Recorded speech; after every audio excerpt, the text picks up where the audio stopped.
leadership. What does it mean to be a service leader in an organization that is committing itself to differentiating from the competition by building an uplifting service culture? A culture where everybody's taking action to create more value for somebody else, whether it's an external customer or an internal colleague in the same department or in another department. That roof, the place that I put leadership at the top, I put it there because if there is a leak, if you have a great foundation and you put all the building blocks in place and you create a solid culture, but the roof leaks, what happens to the house? It rots, it damages, it eventually collapses and falls down. So let's take a look at this issue of service leadership. Your role, your job. The 7 rules of service leadership. Now, leadership can be expressed at any level. You don't have to be somebody who's the managing director or the CEO or the executive vice president in order to take the lead in service. Why do I say that? Well, certainly people who are in that position have a lot of ability, a lot of authority, a lot of role, position to be able to lead the organization. But is it also possible for someone who's at the front line to take the lead in responding to a customer situation and say, I'll be your champion for that inside the bank? Is that possible? Absolutely. And they don't need to be the boss. Is it possible for anyone to take the lead in setting the mood for their department for the day? Right? Can't you just deliberately walk in one day and say, good morning, how are you, nice to see you? Now, people may think you're a little strange, but you could actually take the lead. You don't need to be the leader in order to take the lead in service. Very, very important point. Now, the 7 rules of service leadership are specific behaviors that I've noticed great leaders of service organizations consistently do. And here's what the 7 are. Let's take a look at them, and then you'll have a chance to discuss at your table. So number 1, declaration is what makes new things possible. In the United States, it was called the Declaration of Independence. When somebody says, I now declare you husband and wife, it changes the world. When the judge says guilty or not guilty, it's a declaration. Right? So a leader in an organization like yours needs to be the one who declares service is now a top priority. Well, that's important when you're looking to change the culture of an organization that has been known for sales, or has been known for speed or productivity, or has been known only for product innovation, or operational excellence, or safety. Anytime we go to work with an organization that wants to shift and become differentiated and known for outstanding service culture, then the senior leaders have to make that a clear declaration. Is that a behavior of yours? Would staff say that about you? Let's pause for a moment. Talk to the person across the table. Think and be honest. If we were to check to all the people who report to you, would they say that you say that service is a top priority? Or would they say, yeah, the boss deals with that, but only if it's a problem, only when a customer has a complaint? Be honest. Ready? Talk to the person across the table. What would your team say about you? Rule number 2, service leadership. Rule number 2, be a great role model, walk the talk. You know the expression, action speaks louder than words. So if you're doing rule number 1, declare, but then they look and see what you actually do, and you're not actually behaving that way, then all the words go out the window. Now, at the end of the program today, I'll give you some very specific examples of things that you can do that are walk the talk, so that your staff see that you actually believe it. They hear the words you say, they watch the things that you write, they notice how you are with somebody when they're upset, they see how you spend your time. What would be one example of somebody in this organization demonstrating service leadership by walking the talk, what would it look like? What would it sound like? What would it show up like in a real situation? Either external customer facing or internal service between colleagues, between different departments. Ready? Again, talk to the person across the table. What would be an example of rule number 2 of service leadership coming alive inside this bank? Go. Rule number 3 in service leadership is promote a common service language. Now, in an organization like yours, each function, each division, each department has its own technical language. There's a language of real estate. There's a language of lending. There's a language of insurance. There's a language of mortgage. There's a language of credit card. There's a language of... We're talking here about promoting a common service language. And as you could see before the break, it's produced by the service education. So, for example, there are 6 levels of service. The lowest one is criminal. Then basic. Followed by expected, desired, and unbelievable. Right? I mean, just in a very short period of time, you have learned a certain common language. But as quickly as it made sense, it could also fade away, right, unless it was consistently promoted. And that's one of the rules of service leadership. So what would be an example? Where could you as a leader use that language, promote that language, ask other people to use that language? Use that language in a way that makes other things clear, that helps people to coordinate better with each other, to understand each other better, to choose new action to take with each other. Work with your colleague across the table. As a service leader, where could you actually promote the use of a common service language? Ready? You and your partner. Go. The 4th rule is called measure what really matters. There are many things that you can measure. You can measure churn, you can measure sales, you can measure profitability, you can measure external service performance, you can measure how long something takes, you can measure accuracy, you can measure margin. I mean, you can measure a lot of different things. But if you're looking to build an uplifting service culture, you have to be very careful about what it is that you tell your staff you're paying attention to as a leader. What is it that you say really matters? So if you say what really matters is top line revenue and bottom line profit, what message does that send to the staff? What's most important? The money, okay, not the service. So that is important. It's one of the ultimate business objectives, along with shareholder value and reputation. But it's a lagging indicator. It comes after everything else that you've done. A leading indicator of those ultimate objectives would be your survey scores, your satisfaction score, your loyalty index, your employee engagement score, right? If those are going up, you're going to get the ultimate objectives. But even that is somewhat lagging because you don't go survey everybody every day. There is another indicator. There is something that could let you know that you're moving in the right direction. And that's positive customer feedback.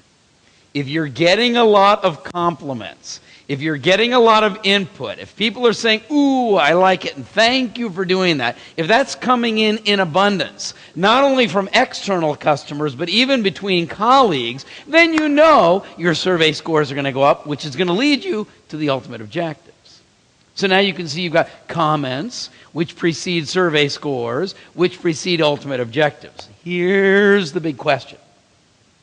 What is it that has to happen before you even get a compliment? What is the necessary precursor, the required first step that results in a compliment that leads to a score that leads to the profitability? It's got to be some action that was taken that created some value that was above and beyond what the other person expected. So someone needs to look at a situation, and someone who needs something, come up with a new idea, take a new action step, produce the value, get the compliment, get the scores, get the profitability, and ultimate business objectives. You see how that works? Now, if I go to the thousands of people who work in this organization and I ask them, in today's world, what does senior leadership pay most attention to, what would they say? The numbers. That's the culture that exists today. But you're looking to deliberately shift that culture now to be focused on service differentiation. Uplifting service is the culture.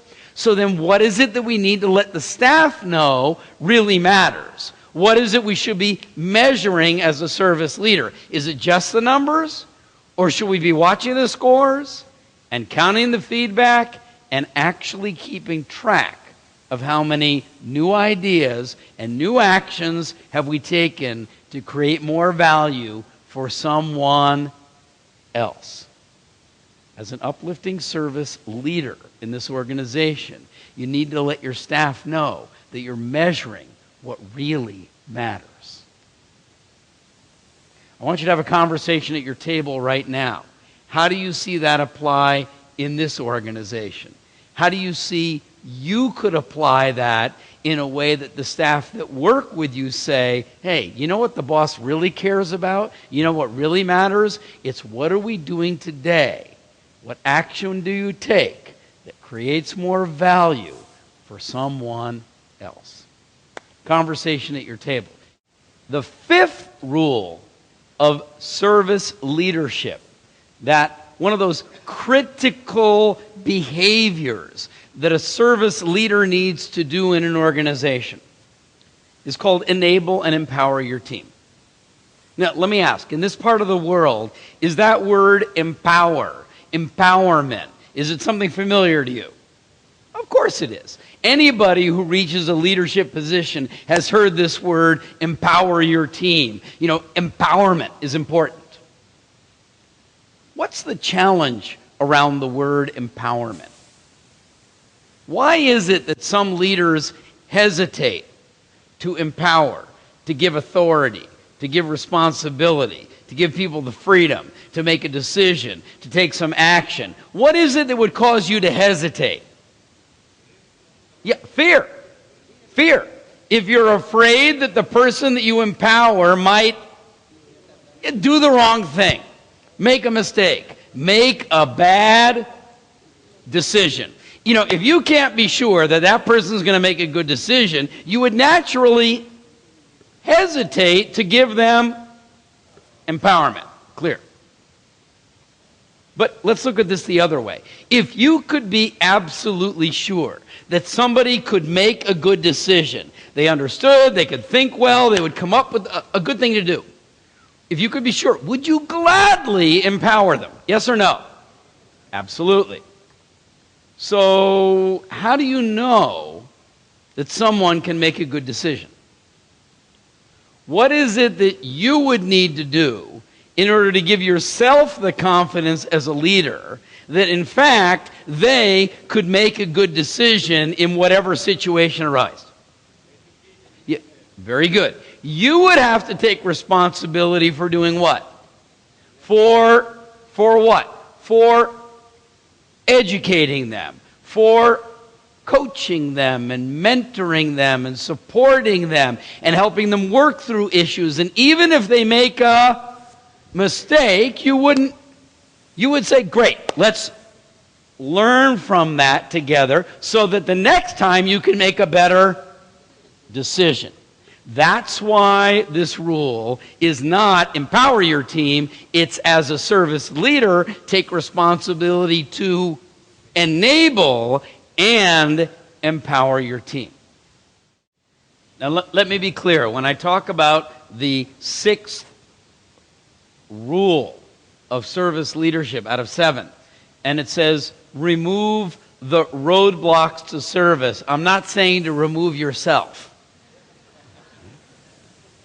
I'm saying that over time, especially in an organization like yours that's grown so fast, and promoted so many products and produced so many sales and so much profitability in such a short period of time that there can be certain structures that end up in place that actually don't make it easy to go outside the structure. You end up putting process in place that looks like tomorrow should be like yesterday, which is like today, and now you're asking them to be flexible. And now you're asking them to be more personalized in the way you respond to someone.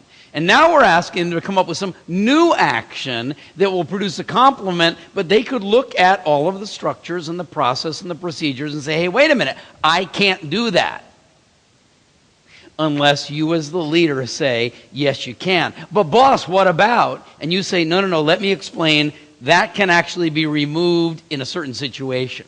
Now, not randomly, but we're saying it's your job to listen for the frustrations of your staff. It's your job to anticipate what could get in their way. It's your job to listen for example, a customer complaint about the way something was handled, and instead of looking at who was the staff member and what did they do, you look at, well, what was the situation in which the staff member chose that, and what did they see was getting in their way of doing something else? That's the roadblock to service. What would be some examples of that in this organization? When you think about who you are and what your department does and how quickly you've grown, there's a lot of practice there. There's a lot of procedure there. There's a lot of process that's already in place. Could any of that look like a roadblock to doing something differently than your staff have normally done?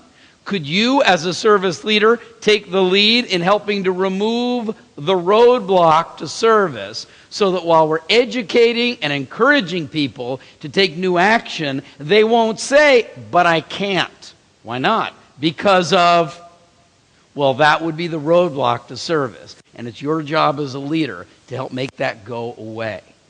What would be an example of some of the roadblocks your staff face today? Rule number 7 in the 7 rules of service leadership is sustain the focus and enthusiasm for uplifting service. Let's face it, there are a lot of things in daily working life that can distract people from service. There are a lot of things that can kind of push people back and slow people down. It's like sand in the gears.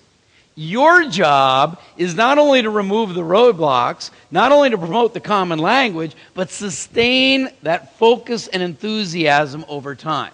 So what are some ways that you can do that? Well, when you educate people, that promotes. When you recognize people, pat on the back, that promotes. When you are a great role model, that promotes. When you take the lead and you acknowledge other people when they take the lead, that promotes and sustains the enthusiasm for service. Every organization, every part of the world, every industry has certain rituals and practices and protocol for the way we do things, right? Think about you and what it's like to work for you. What is it like to come to work on a Sunday, Monday, Tuesday, Wednesday in this part of the world? And is there a morning kickoff? Is there an end of the day huddle? Is there a midweek acknowledgement? Is there an end of the week celebration? Or is it just go to work, do your job? How are the numbers? Do more. I mean, be honest. What could you do or could you do better that would help sustain the focus and enthusiasm on what we're asking people to do, which is take new action to create more value for someone else? Then someone has to be paying attention to taking action to create value for them. And that person's job is you.